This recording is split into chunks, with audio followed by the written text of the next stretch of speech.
Icons of Rock presents.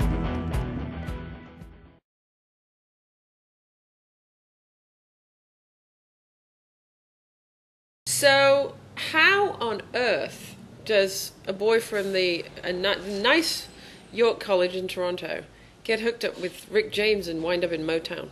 Okay.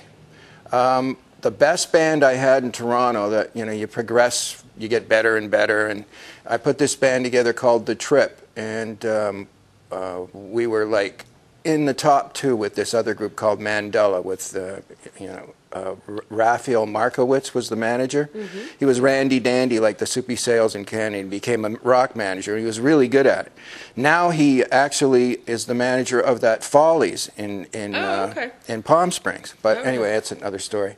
And The Trip went along for a while, and then eventually, the keyboard player, one of the keyboard players, Rick Bell, left to go with Ronnie Hawkins. Oh, wow. He later went with Janis Joplin's Full Tilt Boogie, but that kind of made me feel that it was time for me to leave, and Rick came up to me one night and said, I already got a deal with Motown, I knew the Minor Birds with Neil Young and Bruce Palmer had a deal there, and they left, so this was another version of the Minor Birds, and he took me to Motown. And I got to record at Hitsville, and we rehearsed at Gold Star Studios that they owned. And, of course, one of my old guitar players was involved with this new unit of the Minor Birds, and he had friction with Rick.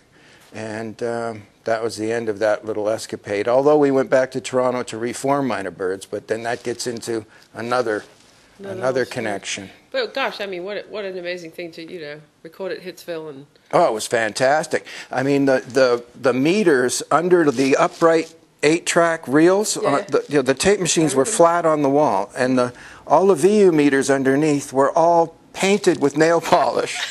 Like somebody painted them red with nail polish because they were rusting or something. And then these wires are all hanging out, and they had this nailed down little speaker box in the room that you would plug into for that incredible bass sound. They already had it zeroed in. This little cabinet that they'd mic, and you'd plug into their little amp. And they had a little 18-inch Gretsch bass drum set in the corner, nailed to the floor, and people would come in and just play through that. And when we did It's My Time, one of Neil Young's songs that he wrote with Rick.